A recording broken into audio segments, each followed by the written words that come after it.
اور اس سے مراد قریبی یا نزدیکی کے ہیں، یعنی نزدیکی رشتہ دار۔ اصطلاح میں رشتہ دار یا اقرب سے مراد وہ لوگ ہیں جو والد یا والدہ کی طرف سے رشتہ دار ہوں۔ والدین اور زوجین کے بعد سب سے زیادہ حق رشتہ داروں کا ہے۔ قرآن مجید میں رشتہ داروں کے لیے 2 الفاظ استعمال ہوئے ہیں، ذوی القربیٰ یعنی والد کی طرف سے رشتہ دار، اور ذوی الارحام یعنی ماں کی طرف سے رشتہ دار۔ اب ذوی القربیٰ میں کون سے رشتہ دار آئیں گے؟ والد کی طرف سے جو رشتہ دار ہیں وہ ہے چچا، پھپھی، دادا، دادی وغیرہ، اور ذوی الارحام یعنی ماں کی طرف سے جو رشتہ دار ہوں گے خالہ، ماموں، نانا، نانی وغیرہ۔ ان سے رشتہ داری ماں باپ کے ذریعے سے ہوتی ہے، اس لیے والدین کے بعد ان رشتہ داروں کے حقوق ہوتے ہیں، اور اللہ تعالیٰ نے بھی والدین کے ساتھ ساتھ رشتہ داروں کے ساتھ بھی حسن سلوک کی تعلیم دی ہے۔ والدین کے دونوں طرف کے رشتہ دار سے اپنے تعلقات ہمیں بہتر رکھنے چاہیے، اور ان کے ساتھ ہمدردی، خیرخواہی اور اپنائیت کی فضا بھی قائم کرنے کی تلقین کی گئی ہے، کیونکہ کنبے اور برادریاں ہی انسانی معاشرہ جو ہے ان کنبے اور برادریوں سے ہی بنتا ہے، اس لیے ان کے ساتھ حسن سلوک کی تعلیم دی گئی ہے۔ رشتہ داروں کے حقوق کی اہمیت از روئے قرآن، یعنی قرآن کیا کہتا ہے اس کے بارے میں۔ قرآن پاک میں اللہ تعالیٰ فرماتے ہیں وَاعْبُدُوا اللَّهَ وَلَا تُشْرِكُوا بِهِ شَيْئًا وَبِالْوَالِدَيْنِ إِحْسَانًا وَبِذِي الْقُرْبَىٰ۔ وَاعْبُدُوا اللَّهَ، اللہ کی عبادت کرو، وَلَا تُشْرِكُوا، کسی کو شریک نہ ٹھہراؤ، شَيْئًا وَبِالْوَالِدَيْنِ إِحْسَانًا، اور وَبِذِي الْقُرْبَىٰ، احسانًا وَبِذِي الْقُرْبَىٰ کہ ماں باپ، وَبِالْوَالِدَيْنِ ماں باپ اور رشتہ داروں کے ساتھ احسان کرو یا نیکی کا سلوک کرو، ٹھیک ہے، کہ اللہ کی عبادت کرو، کسی کو شریک نہ ٹھہراؤ، اور ماں اور باپ اور رشتہ داروں کے ساتھ نیکی کرو، ٹھیک ہے۔ ایک اور جگہ قرآن پاک میں اللہ تعالیٰ فرماتے ہیں، سورہ بقرہ کی آیت ہے وَآتَ الْمَالَ عَلَىٰ حُبِّهِ ذَوِي الْقُرْبَىٰ وَالْيَتَامَىٰ وَالْمَسَاكِينِ وَابْنِ السَّبِيلِ، اور وہ خدا کی محبت میں قریبی رشتہ داروں، یتیموں، مسکینوں اور مسافروں کو مال دیتے ہیں۔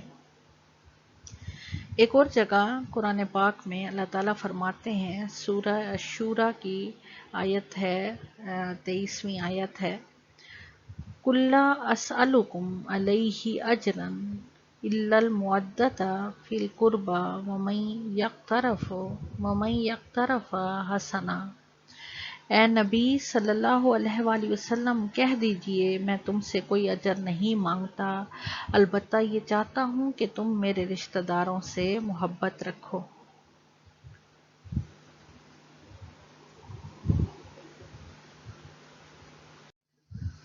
رشتہ داروں کے حقوق کی اہمیت از روئے حدیث۔ آپ صلی اللہ علیہ وآلہ وسلم نے ارشاد فرمایا کہ جو یہ پسند کرتا ہے کہ اس کی عمر زیادہ ہو اور اس کے رزق میں فراخی ہو، اسے چاہیے کہ خدا سے ڈرتا رہے اور صلہ رحمی کرے۔ ایک اور جگہ آپ صلی اللہ علیہ وآلہ وسلم نے فرمایا، جس اطاعت خداوندی کا ثواب سب سے جلدی جاری ہوتا ہے وہ صلہ رحمی ہے۔ صلہ رحمی کس کو کہتے ہیں؟ اچھے سلوک کو کہتے ہیں، ٹھیک ہے۔ تو صلہ رحمی کیا ہے؟ رشتہ داروں سے اچھا سلوک۔ ارشاد نبوی ہے، اجنبی کی نسبت اپنے غریب رشتہ داروں کو خیرات دینے کا اجر و ثواب دگنا ہے۔ کہتے ہیں نا، پہلے خیش پھر درویش، یعنی پہلے اپنے رشتہ داروں میں دیکھو، اگر ان کو مدد کی ضرورت ہے تو ان کی مدد پہلے کرو، بعد میں آپ جو ہے وہ آگے جاؤ، ٹھیک ہے۔ حضرت جبیر بن مطعم سے روایت ہے کہ حضور صلی اللہ علیہ وآلہ وسلم نے فرمایا جو صلہ رحمی کا حق ادا نہ کرے وہ جنت میں داخل نہ ہوگا. یعنی جو صلہ رحمی نہیں کرے گا، رشتہ داروں سے اچھا سلوک نہیں کرے گا تو وہ جنت میں داخل نہیں ہوگا. کتنی سخت یہ بات ہے. اگر ان چیزوں کو ہم سامنے رکھیں، قرآن اور حدیث کو سامنے رکھیں، تو ہاں اس میں کتنی زیادہ تاکید کی گئی ہے حقوق العباد کے اوپر کہ رشتہ داروں سے بھی اچھا سلوک کی ہے، کہ اگر رشتہ داروں سے اچھا سلوک نہیں کرے گا تو وہ جنت میں داخل نہیں ہوگا، بے شک اس نے جتنی نیکیاں کی ہوں. ٹھیک ہے، تو اس لیے رشتہ داروں سے اچھے سلوک کی تلقین کی گئی ہے اور ہمیں اچھا سلوک کرنا چاہیے. سب سے پہلا جو حق ہے رشتہ داروں کا وہ ہے حسن سلوک، یعنی اچھا سلوک. اسلام ہمیں تمام انسانوں سے اچھے سلوک کی تعلیم دیتا ہے. رشتہ داروں کے بہت سارے حقوق ہیں اور ان کا اہم حق ہے کہ ان سے حسن سلوک یا اچھے طریقے سے پیش آیا جائے، ان کی عزت کی جائے، اپنے رشتہ داروں کے متعلق غلط قسم کے خیالات و نظریات کو جگہ نہ دی جائے.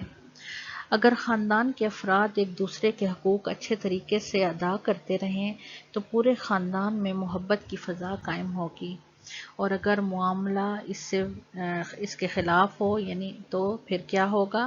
اچھا سلوک نہیں کریں گے تو نفرت اور دوری پیدا ہو جائے گی اور آئے روز جھگڑوں سے پورے خاندان کا سکون برباد ہو جائے گا. تو قرآن پاک میں اللہ تعالیٰ فرماتے ہیں وَآتِ ذَا الْقُرْبَىٰ حَقَّهُ. بنی اسرائیل کی یہ آیت ہے کہ رشتہ دار کو اس کا حق دو. ٹھیک ہے، قرآن پاک میں اللہ تعالیٰ فرماتے ہیں وَاعْبُدُوا اللَّهَ وَلَا تُشْرِكُوا بِهِ شَيْئًا وَبِالْوَالِدَيْنِ إِحْسَانًا وَبِذِي الْقُرْبَىٰ، کہ اللہ کی بندگی کرو.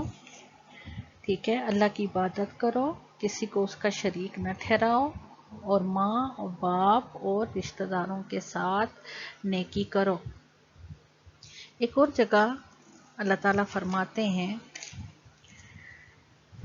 اور اللہ سے ڈرتے رہو جس کے نام سے تم سوال کرتے ہو، اور رشتہ داروں کے حقوق کی حفاظت کرو.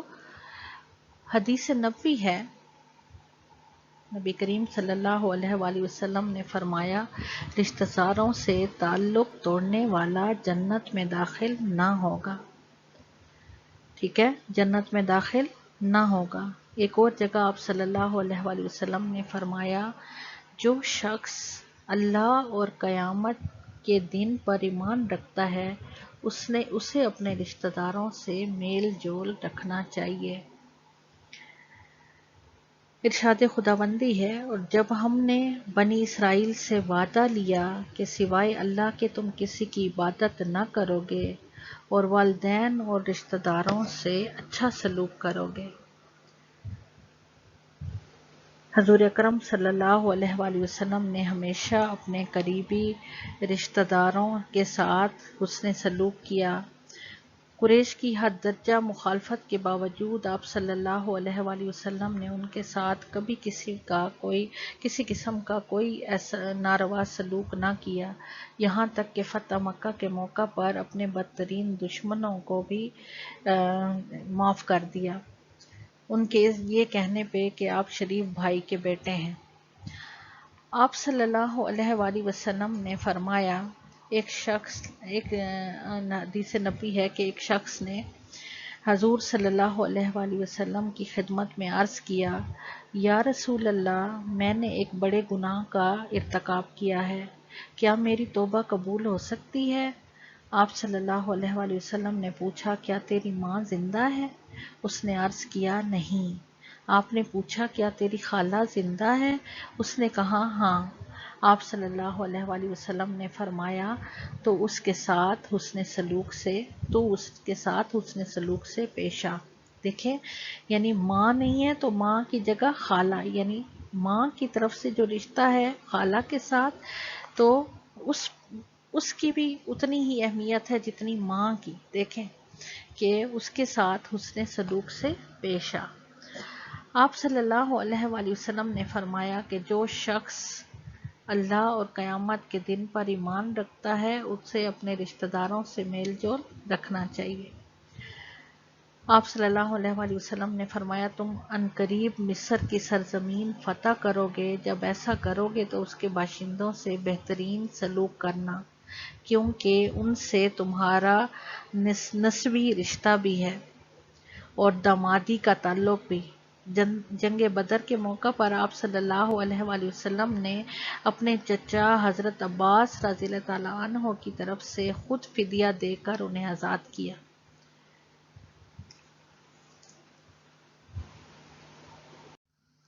مالی امداد۔ رشتہ داروں کا یہ حق ہے کہ اگر وہ غریب اور ضرورت مند ہیں تو ان کی مدد کی جائے۔ مسلمانوں کو یہ حکم دیا گیا ہے کہ اپنے ضرورت مند رشتہ داروں کی ضروریات کا خیال رکھیں تاکہ انہیں غیروں کے آگے ہاتھ نہ پھیلانا پڑے، اور اللہ تعالیٰ کی راہ میں خرچ کریں تو اپنے رشتہ داروں کو ترجیح دیں۔ اگر کوئی رشتہ دار مقروض ہے تو اس کی ادائیگی میں مدد کی جائے، اور اسی طرح سے ان کے ساتھ صلہ رحمی کا جو ہے وہ حکم دیا گیا ہے۔ قرآن پاک میں اللہ تعالیٰ فرماتے ہیں نیک وہ شخص ہے جو اللہ کی رضا کے لیے رشتہ داروں کو مال دے۔ قرآن پاک میں ایک جگہ اللہ تعالیٰ فرماتے ہیں کل ما انفقتم من خیر فللوالدین والاقربین والیتامی والمساکین وابن السبیل۔ اے نبی صلی اللہ علیہ وآلہ وسلم کہہ دیجئے کہ جو مال بھی تم خرچ کرو تو والدین پر، رشتہ داروں پر، مسکینوں اور مسافروں پر خرچ کرو۔ قرآن مجید میں اللہ تعالیٰ فرماتا ہے نیک وہ شخص ہے جو اللہ کی رضا کے لیے رشتہ داروں کو مال دے۔ ایک اور جگہ نبی کریم صلی اللہ علیہ وآلہ وسلم کا ارشاد ہے کہ رشتہ دار پر مال خرچ کرنے کا دوہرا اجر ہے، ایک تو صدقے کا اور دوسرا رشتہ داری کے حق کو ادا کرنے کا۔ ٹھیک ہے، ایک تو آپ اس کو صدقہ جو دیں گے وہ اس کا ثواب ہوگا، اور دوسرا اس کے رشتہ داری کا حق بھی ادا ہو رہا ہے، اس کا بھی ثواب ہوگا۔ ٹھیک ہے، تو اس حدیث سے ہمیں کیا پتہ چلتا ہے کہ والدین کے بعد رشتہ داروں کے حقوق ہیں، اور رشتہ داروں کے حقوق ادا کرنے کا کتنا زیادہ اجر ہے۔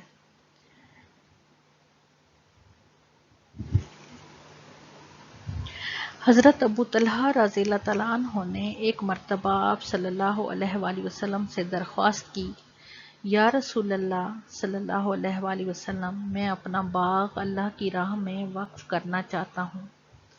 آپ صلی اللہ علیہ وآلہ وسلم نے فرمایا تم اسے اپنے قریبی رشتہ داروں میں بانٹ دو۔ تم اسے اپنے قریبی رشتہ داروں میں بانٹ دو۔ اسی طرح سے جب اپنے رشتہ داروں کی ہم مدد کریں تو ان کے ساتھ جو بھی سلوک کریں، پھر ان کے ساتھ جو سلوک کریں اس پر انہیں طعنے دے کر اپنا اجر و ثواب ہمیں برباد نہ کریں، انہیں احساس سے کمتری کا شکار نہ ہونے دیں، ان کی غمی اور خوشی میں شریک ہوں۔ اور رشتہ داروں کے ذریعے امداد کا ایک اہم فائدہ یہ بھی ہے کہ انسان کی عزت نفس مجروح نہیں ہوتی اور کام بھی نکل جاتا ہے۔ ٹھیک ہے، تو اس طرح سے مدد کرنی چاہیے کہ ایک ہاتھ سے دیں تو دوسرے ہاتھ کو بھی خبر نہ ہو، یعنی ان کی جو عزت نفس ہے وہ مجروح نہیں ہونی چاہیے، اور بعد میں ان کو طعنے وغیرہ نہ دیں، ورنہ ہم اپنی نیکی کو برباد کر لیں گے۔ قطع تعلق کی ممانعت۔ اسلام نے رشتہ داروں سے تعلقات توڑنے کی سخت مذمت کی ہے، کیونکہ اس سے معاشرے میں بگاڑ، نفرت اور تعصب کو ہوا ملتی ہے، جو اسلام کی نگاہ میں بہت بڑا جرم ہے۔ قرآن پاک میں سورہ محمد کی آیت نمبر 22 میں اللہ تعالیٰ فرماتے ہیں فَهَلْ عَصَيْتُمْ إِن تَوَلَّيْتُمْ أَن تُفْسِدُوا فِي الْأَرْضِ وَتُقَطِّعُوا أَرْحَامَكُمْ۔ اے منافقو، تم سے عجب نہیں کہ اگر تم حاکم ہو جاؤ تو ملک میں خرابی کرنے لگو اور اپنے رشتوں کو توڑ ڈالو۔ اسی صورت کی سورہ محمد کی آیت نمبر 23 میں اللہ تعالیٰ فرماتے ہیں اولئک الذین لعنہم اللہ فاصمہم واعمی ابصارہم، یہی لوگ ہیں جن پر خدا نے لعنت کی ہے اور ان کے کانوں کو بہرا اور ان کی آنکھوں کو اندھا کر دیا ہے۔ ارشاد نبوی ہے، رشتہ داروں سے تعلق توڑنے والا جنت میں داخل نہیں ہوگا۔ آپ صلی اللہ علیہ وآلہ وسلم نے فرمایا، بہترین خوش خلقی یہ ہے کہ تم تعلقات توڑنے والوں سے جوڑو اور جو تمہیں محروم رکھیں انہیں عطا کرو اور جو تم پر زیادتی کریں انہیں معاف کر دو۔ آپ صلی اللہ علیہ وآلہ وسلم نے فرمایا، انسانی رحم عرش الہی کو پکڑ کر کہتا ہے کہ جو مجھے ملائے اس کو خدا ملائے اور جو مجھے کاٹے اس کو خدا کاٹے۔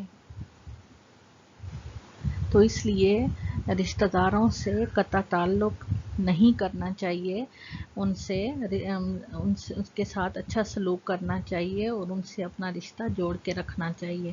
اگر اسلام نے نہ صرف اچھے رشتہ داروں سے تعلقات قائم کرنے کی تلقین کی ہے ہمیں، بلکہ ایسے رشتہ دار جو کہ جن کا اخلاق اچھا نہیں ہے اور تعلق توڑنے والے رشتہ دار ہیں ان سے بھی تعلقات جوڑنے کی ترغیب دی ہے۔ قرآن کریم میں اللہ تعالیٰ فرماتے ہیں، تم میں سے وہ لوگ جو بزرگی اور وسعت والے ہیں یہ قسم نہ کھائیں کہ وہ قرابت داروں اور مسکینوں اور اللہ کی راہ میں ہجرت کرنے والوں کو نہ دیں گے، اور چاہیے کہ وہ معاف کر دیں اور درگزر کریں۔ کیا تم پسند نہیں کرتے کہ اللہ تمہاری مغفرت کرے؟ سورہ نور کی یہ آیت تھی۔ اس آیت کے نزول کے بعد حضرت ابوبکر صدیق رضی اللہ تعالیٰ عنہ نے اپنے رشتہ دار حضرت مصطح بن اثاثہ کی امداد بحال کر دی۔ ارشاد نبوی صلی اللہ علیہ وآلہ وسلم ہے، رشتہ داروں سے نیک سلوک کرنے والا وہ نہیں جو احسان کے بدلے احسان کرے، بلکہ وہ ہے کہ جس کا رشتہ کٹ جائے تب بھی وہ اسے جوڑے۔ حضرت ابو ذر غفاری رضی اللہ تعالیٰ عنہ سے روایت ہے کہ مجھے میرے حبیب صلی اللہ علیہ وآلہ وسلم نے وصیت کی کہ تم رشتہ داروں سے نیک سلوک کرنا اگرچہ وہ تم سے بدسلوکی سے پیش آئیں۔ خوشی اور غمی میں شرکت۔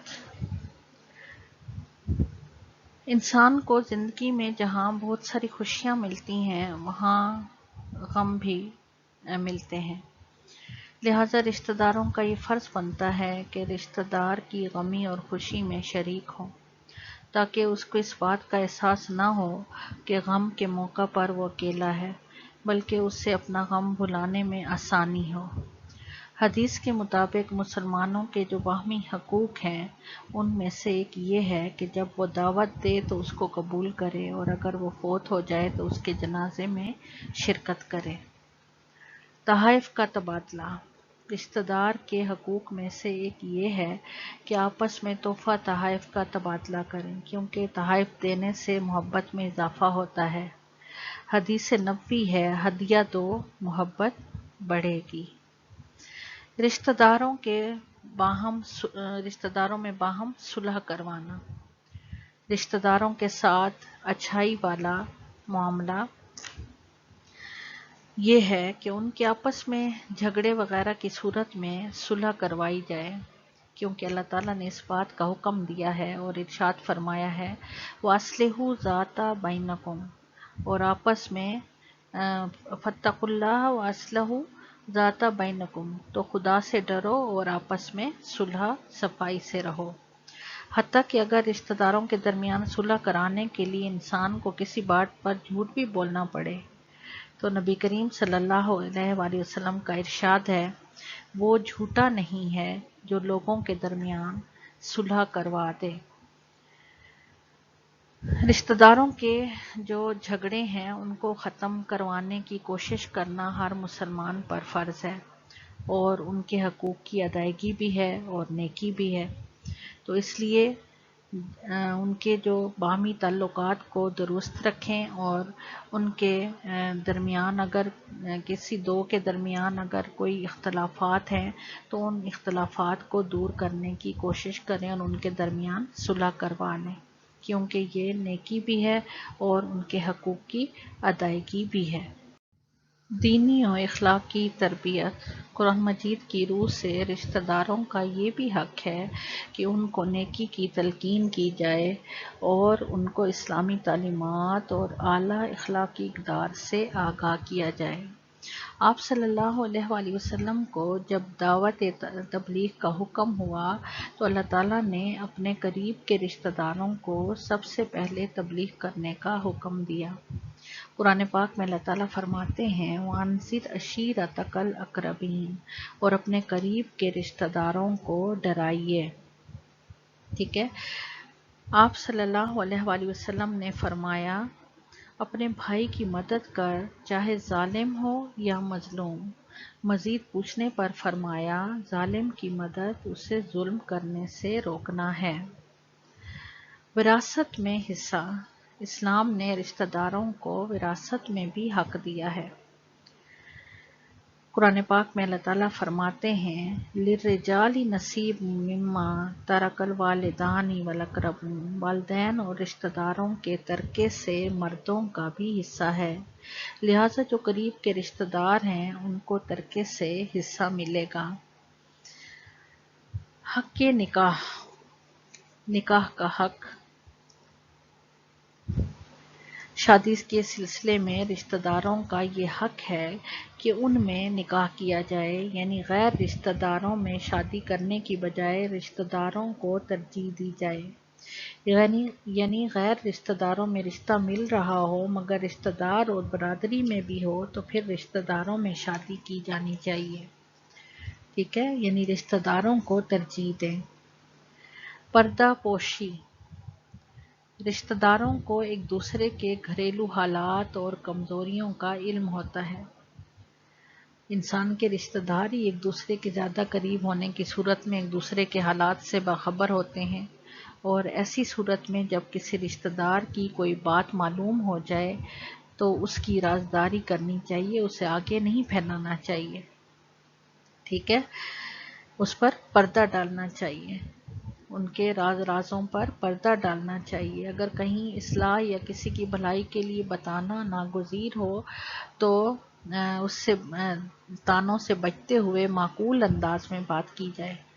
نبی پاک صلی اللہ علیہ وآلہ وسلم کا ارشاد ہے جس نے اس دنیا میں کسی کی پردہ پوشی کی، اللہ قیامت کے روز اس کے عیبوں پر پردہ ڈالے گا۔ نبی اکرم صلی اللہ علیہ وآلہ وسلم کو قریش مکہ کے ظلم و ستم کی وجہ سے مدینہ ہجرت کرنا پڑی، لیکن جب مکہ میں قحط پڑا اور ابو سفیان یہ عرض لے کر حاضر ہوا کہ آپ صلی اللہ علیہ وآلہ وسلم کی قوم یعنی رشتہ دار مکہ میں بھوکے مار رہے ہیں، تو آپ صلی اللہ علیہ وآلہ وسلم نے نہ صرف یمن کے حاکم کو غلہ بھیجنے کا حکم دیا بلکہ اپنی طرف سے بھی بہت سی کھجوریں عنایت فرمائیں اور قحط سالی کے خاتمہ کی دعا بھی کی۔ ٹھیک ہے، قحط سالی کے خاتمہ کی دعا بھی کی۔ آج کا ہمارا اگلا موضوع ہے ہمسایوں کے حقوق۔ معنی اور مفہوم۔ ہمسایہ دو الفاظ ہم اور سایہ کا مرکب ہے، یعنی ایک ہی سایہ یا ایک ہی جگہ بیٹھنے والے۔ عربی زبان میں ہمسایہ کے لیے لفظ جار استعمال ہوا ہے جس کے معنی ہیں پناہ دینا، ذمہ داری میں لینا وغیرہ۔ عرف عام میں ہمسایہ سے مراد قریب کے گھر میں رہنے والے کے ہیں۔ ٹھیک ہے، قریب کے گھر میں رہنے والے کے ہیں۔ ہمسایوں کی اقسام یا ہمسائیگی کا دائرہ کار کیا ہے؟ قرآن حکیم کی روح سے پڑوسی کی 3 قسمیں ہیں۔ پہلی کیا ہے کہ رشتہ دار بھی ہو اور ہمسایہ بھی ہو، کہ رشتہ دار بھی اور ہمسایہ بھی، کہ آپ کا رشتہ دار بھی ہے اور ہمسایہ بھی ہے۔ دوسری کیا ہے؟ رشتہ دار نہ ہو، یعنی آپ کا رشتہ دار نہیں ہے لیکن صرف ہمسایہ ہے۔ تیسری کیا ہے؟ نہ تو رشتہ دار ہے نہ ہمسایہ ہے بلکہ ہم مجلس ہے، یعنی ساتھ بیٹھنے والا دوست ہے، جیسے ہم جماعت، کلاس فیلو جو ہوتے ہیں، یا ہم مدرسہ اور کاروبار میں ساتھی، یا ساتھ سفر کرنے والا جو ہوتا ہے سیٹ پہ ساتھ بیٹھنے والا، وہ بھی آپ کا اس ٹائم کے لیے آپ کا ہمسایہ ہو گیا ہے، ٹھیک ہے؟ یہ تیسری قسم ہے۔ ہمسائے کے درجے، ہمسائے کے بہت حقوق ہیں مگر مختلف ہمسایوں میں مختلف حقوق ہیں، یعنی مختلف درجات ہیں۔ حضور پاک صلی اللہ علیہ وآلہ وسلم نے فرمایا کافر ہمسایہ جو ہے اس کا ایک حق ہے، مسلمان ہمسائے کے 2 حق ہیں، اور رشتہ دار ہمسائے کے 3 حق ہیں۔ اگر یہ تقسیم نہ ہو تو پھر سب سے زیادہ قریب ہمسایہ کا حق زیادہ ہوگا، یعنی جو آپ کے سب سے زیادہ قریب ہے آپ کے گھر کے، اس کا حق سب سے زیادہ ہوگا۔ ہمسایہ کی اہمیت از روئے قرآن۔ قرآن مجید میں 3 قسم کے ہمسایوں کا ذکر آیا ہے، والجار ذی القربی والجار الجنبی والصاحبی بالجنبی۔ رشتہ دار ہمسایہ اور اجنبی ہمسایہ اور ہم مجلس ساتھی سے نیک سلوک کرنا، ٹھیک ہے؟ ہمسائے کی اہمیت از روئے حدیث۔ ہمسایہ کے حقوق کے بارے میں حدیث میں بھی بہت اس کی جو ہے تلقین کی گئی ہے اور اس پر بہت زور دیا گیا ہے۔ آپ صلی اللہ علیہ وآلہ وسلم نے فرمایا گھر بنانے سے پہلے ہمسایہ تلاش کرو۔ ایک اور جگہ آپ صلی اللہ علیہ وآلہ وسلم نے فرمایا تم میں سے کوئی شخص مومن نہیں ہو سکتا جب تک کہ وہ اپنے پڑوسی کے لیے وہی چیز عزیز نہ جانے جو خود عزیز رکھتا ہو۔ ایک اور جگہ آپ صلی اللہ علیہ وآلہ وسلم نے فرمایا جو شخص اللہ اور یوم آخرت پر ایمان رکھتا ہے اسے چاہیے کہ وہ اپنے پڑوسی کا احترام کرے۔ ہمسائے کی دینی اعتبار کے علاوہ اخلاقی اور معاشرتی لحاظ سے بھی اہمیت کی حامل ہے۔ ہر انسان دوسرے انسان کی اعانت اور مدد کا محتاج ہے۔ در حقیقت پڑوسی ایک دوسرے کے دکھ سکھ اور ایک دوسرے کی خوشی اور غمی اور دوستی میں شریک ہوتے ہیں، خوشی اور غمی میں شریک ہوتے ہیں اور مشکل وقت میں کام آتے ہیں۔ جب رشتہ داروں کو جب تک خبر ہوتی ہے تو آپ کے جو ہمسائے ہیں وہی سب سے پہلے آپ کے ساتھ کھڑے ہوتے ہیں، ٹھیک ہے؟ تو اس لیے ان کے حقوق بہت زیادہ ہیں۔ ہمسایوں کے حقوق میں سب سے پہلا حق ہے حسن سلوک، یعنی اچھا سلوک۔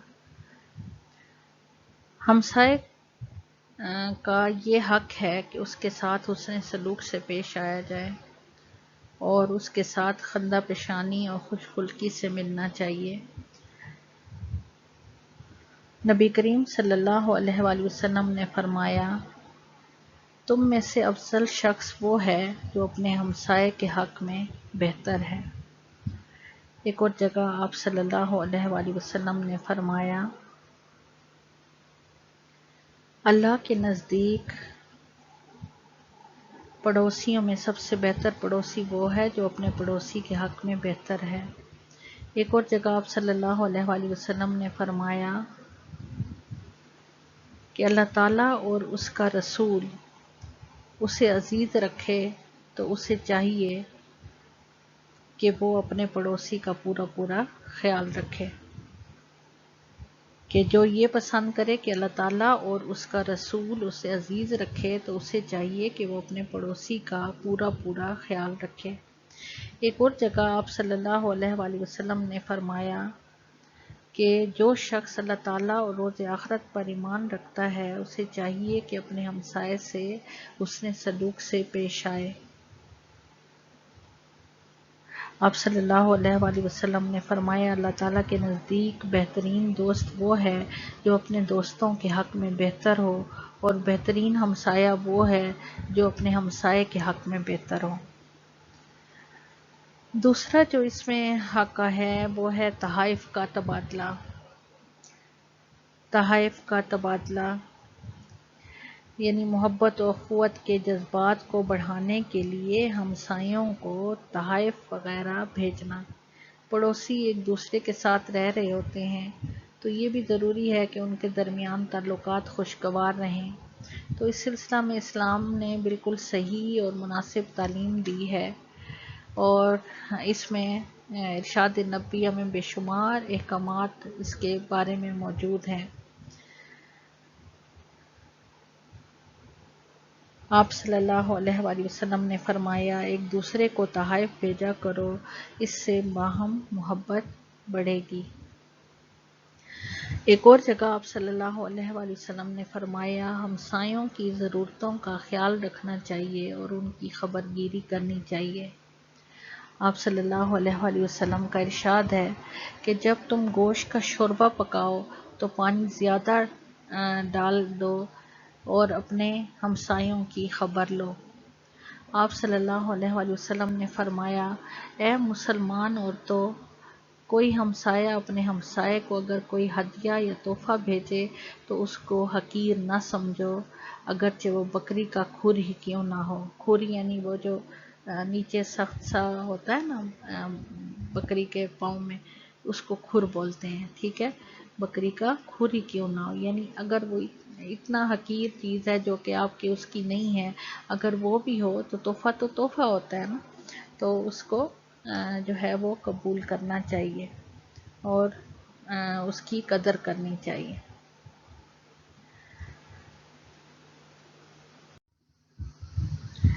اظہار ثانی کی ممانعت۔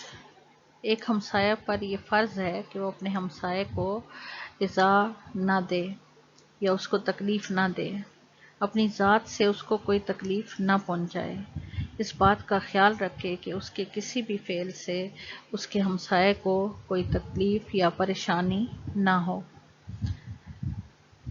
ایک پڑوسی اگر دوسرے پڑوسی کو تنگ اور پریشان کرنا شروع کر دے تو گلی محلے میں تفرقہ اور انتشار پھیل جائے گا اور نوبت قتل و غارت تک پہنچ جائے گی۔ اس لیے اسلام نے پڑوسی کو تکلیف پہنچانے کی سخت ممانعت کی ہے۔ ہمسائے کا یہ حق ہے کہ اس کو تکلیف نہ دی جائے بلکہ اس کے لیے راحت کا سامان پیدا کیا جائے۔ ارشاد نبوی ہے، خدا کی قسم وہ مومن نہ ہوگا، خدا کی قسم وہ مومن نہ ہوگا، خدا کی قسم وہ مومن نہ ہوگا۔ صحابہ نے عرض کی، یا رسول اللہ کون؟ آپ صلی اللہ علیہ وآلہ وسلم نے فرمایا، وہ شخص جس کی شرارتوں سے اس کا ہمسایہ محفوظ نہ ہو۔ مال و عزت کا تحفظ۔ ہمسایہ کی مال و عزت و آبرو کی حفاظت بھی دوسرے پڑوسی کا فرض ہے کہ وہ اپنے پڑوسی کی حفاظت کرے، اپنے پڑوسی کی حفاظت کرے۔ اسلام میں قتل ناحق کو گناہ کبیرہ قرار دیا ہے۔ پڑوسی ایک دوسرے کی عزت و جان کے محافظ ہونے چاہیے۔ ارشاد نبوی ہے کہ قیامت کی نشانیوں میں سے ایک نشانی یہ ہے کہ لوگ اپنے پڑوسی کو قتل کریں گے۔ آپ صلی اللہ علیہ وآلہ وسلم نے فرمایا، چوری حرام ہے اور بدترین چوری ہمسایہ کی چوری ہے۔ بدترین چوری ہمسایہ کی چوری ہے، ٹھیک ہے۔ اظہار ثانی پر صبر۔ اگر ایک ہمسایہ دوسرے کو تکلیف دے رہا ہے تو دوسرے کو چاہیے کہ وہ صبر سے کام لے اور انتقام کی بجائے درگزر سے کام لے۔ اگر پڑوسی کوئی ایسا کام کرے جس سے تکلیف پہنچتی ہے تو اس کو برداشت کرے، صبر و تحمل سے کام لے اور عفو و درگزر اختیار کرے، نہ کہ انتقامی کارروائی کرے۔ یعنی اگر ہمسائے سے کوئی ایسی غلطی ہو جائے جس سے نقصان پہنچا ہو تو اس کا بدلہ لینے کی بجائے صبر سے کام لے۔ آپ صلی اللہ علیہ وآلہ وسلم نے فرمایا، ایک صحیح بخاری میں ایک واقعہ بیان ہوا ہے کہ حضور پاک صلی اللہ علیہ وآلہ وسلم کے سامنے ایک شخص نے اپنے ہمسائے کی طرف سے تکلیف دینے کی شکایت کی تو آپ صلی اللہ علیہ وآلہ وسلم نے اسے صبر کرنے کو کہا۔ کچھ دنوں بعد اس شخص نے اپنے پڑوسی کی شرارتوں کا گلہ کیا۔ آپ صلی اللہ علیہ وآلہ وسلم نے فرمایا صبر کرو۔ پھر تیسری بار جب اس نے شکایت کی تو آپ صلی اللہ علیہ وآلہ وسلم نے فرمایا تم اپنے گھر کا سارا سامان اور اہل و عیال کو لے کر باہر گلی میں بیٹھ جاؤ اور ہر گزرنے والے کو اس تکلیف کے بارے میں بتاؤ۔ اس شخص نے ایسا ہی کیا اور ہر گزرنے والے نے اس شرارتی پڑوسی پر خدا کی لعنت کی۔ چنانچہ وہ اس لعنت ملامت سے تنگ آ کر اس صحابی کی منت سماجت کرنے لگا کہ اپنا سامان گھر کے اندر لے جاؤ، خدا کی قسم آئندہ بدسلوکی نہیں کروں گا۔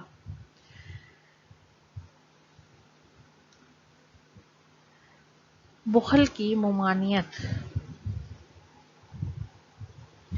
بخل کی ممانعت میں پڑوسیوں کو باہم نزدیک رہنے کی وجہ سے ایک دوسرے سے عام استعمال کی چیزیں ایک دوسرے کو دینی چاہیے بوقت ضرورت۔ لہٰذا اچھے ہمسائے کو اپنے پڑوسی کو ضرورت کے وقت اس کی مدد کرنا نیک کاموں میں شمار کیا گیا ہے۔ نبی پاک صلی اللہ علیہ وآلہ وسلم نے فرمایا اگر پڑوسی تیرے تندور میں روٹی پکانا چاہے یا اپنا سامان ایک روز یا نصف دن کے لیے تیرے پاس رکھنا چاہے تو اسے منع نہ کر۔ قرآن مجید میں ان لوگوں کو عذاب کی خبر دی گئی ہے جو اپنے پڑوسیوں کو عام مانگے کی چیز بھی نہیں دیتے۔ اس کو بخل کہا گیا ہے۔ ٹھیک ہے۔ امداد و اعانت۔ ہمسایہ کا یہ حق ہے کہ اس کی ہر طرح کی مشکلات میں مدد کی جائے۔ اگر اس کو مال کی ضرورت ہو تو دیں۔ پڑوسی ایک دوسرے کی امداد کے ہمیشہ طلبگار رہتے ہیں، لہٰذا پڑوسی اگر ایک دوسرے کی مدد کرنا چھوڑ دیں تو ہر گھر دوسرے سے کٹ کر رہ جائے گا۔ ارشاد نبوی ہے قیامت میں بہت سے پڑوسی ایسے ہوں گے جو اپنے پڑوسیوں کا دامن تھامے ہوئے کہیں گے کہ یا رب اس نے اپنا دروازہ مجھ پر بند کر دیا تھا اور روزمرہ کی معمولی چیزوں سے روکتا تھا۔ امام اعظم ابو حنیفہ نے اپنے ہمسائے کی سفارش کی جسے پولیس پکڑ کر لے گئی تھی۔ امام اعظم کی اس امداد و اعانت کی وجہ سے وہ شرابی ہمسایہ نیکوکار بن گیا۔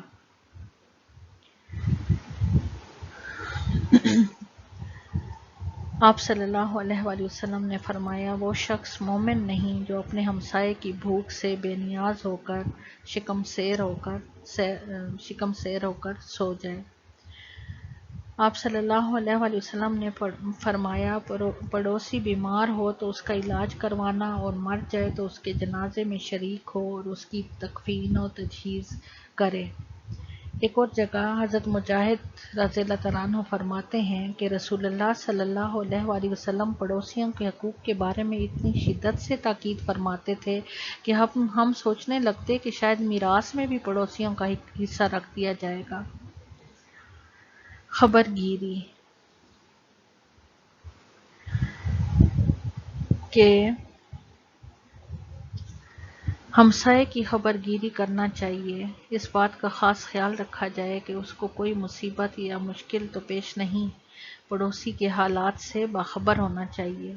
آپ صلی اللہ علیہ وآلہ وسلم نے فرمایا وہ شخص مومن نہیں ہو سکتا جو خود تو پیٹ بھر کر کھانا کھائے اور اس کا ہمسایہ بھوکا ہو۔ پردہ پوشی۔ ایک دوسرے کے گھر ساتھ ساتھ ہونے کی وجہ سے پڑوسی ایک دوسرے کے گھر کی اندرونی باتوں سے آگاہ ہوتے ہیں، اسی وجہ سے ایک دوسرے کے رازدار ہوتے ہیں اور ان کو ایک دوسرے کی ہر اچھی اور بری بات کا پتہ ہوتا ہے، لہٰذا ہمسائے کا یہ فرض ہے کہ وہ ایک دوسرے کی پردہ پوشی کریں۔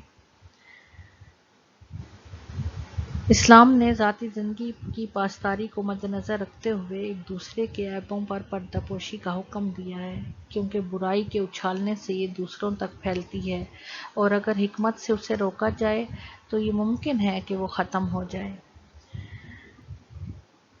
حدیث میں آتا ہے آپ صلی اللہ علیہ وآلہ وسلم کا ارشاد ہے کہ جس نے اس دنیا میں کسی کی پردہ پوشی کی، اللہ تعالیٰ قیامت کے روز اس کے عیبوں پر پردہ ڈالے گا، اور جو کسی کی پردہ دری کرتا ہے اللہ تعالیٰ قیامت کے روز اس کی پردہ دری کرے گا۔ نیکی کی تلقین۔ ہمسائے کا یہ بھی حق ہے کہ اس کو نیک کاموں کی دعوت دی جائے اور برے کاموں سے روکا جائے، کیونکہ قیامت کے دن یہی پڑوسی جو گناہ کے کاموں میں ملوث تھا اللہ تعالیٰ سے سوال کرے گا کہ یہ خود تو نیک کام کرتا تھا اور برے کاموں سے بچتا تھا، مگر مجھے نہ نیک کاموں کا کہا اور نہ برے کاموں سے روکا، لہٰذا آج اس کو بھی میرے ساتھ جہنم میں ڈال دیا جائے۔ پڑوسی کو اچھے کام کی نصیحت کرنا اور برے کام سے روکنا ہر ایک کا فرض ہے۔ غمی اور خوشی میں شرکت۔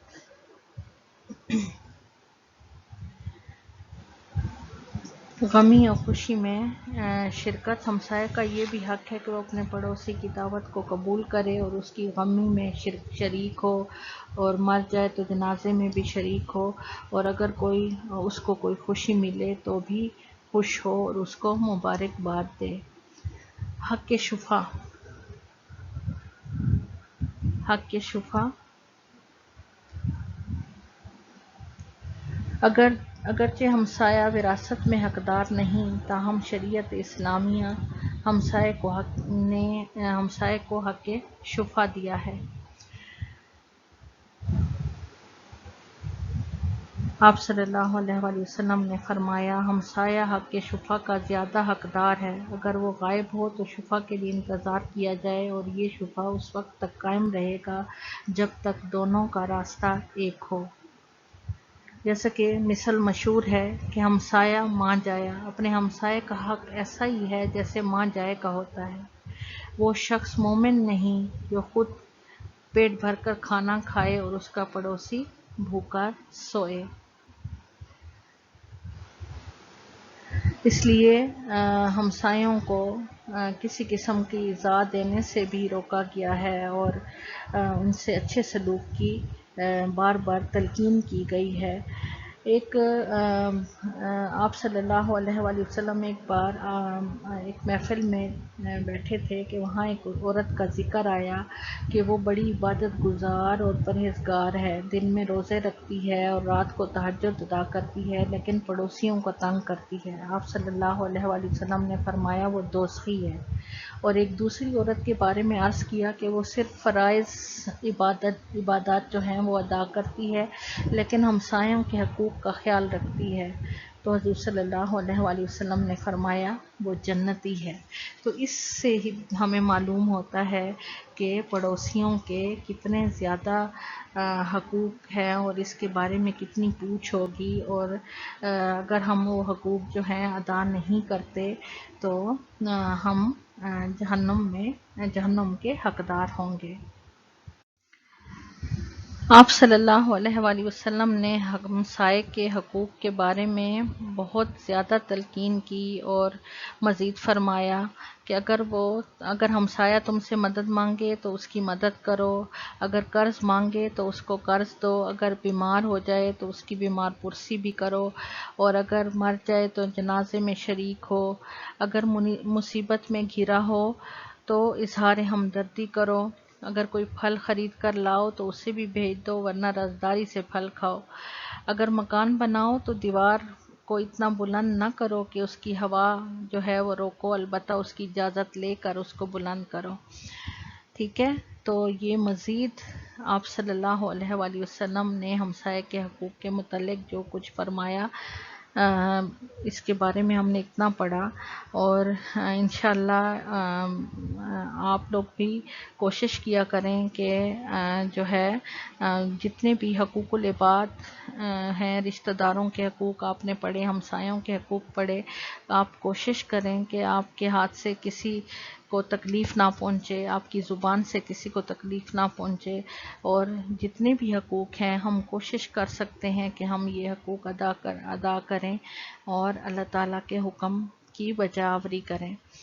گھر کا کام ہے آپ کا، کچھ مختصر سوالات کے جوابات آپ نے لکھنے ہیں، ان کے آپ نے لکھنے ہیں اور پھر آپ نے گروپ میں سینڈ کرنا ہے۔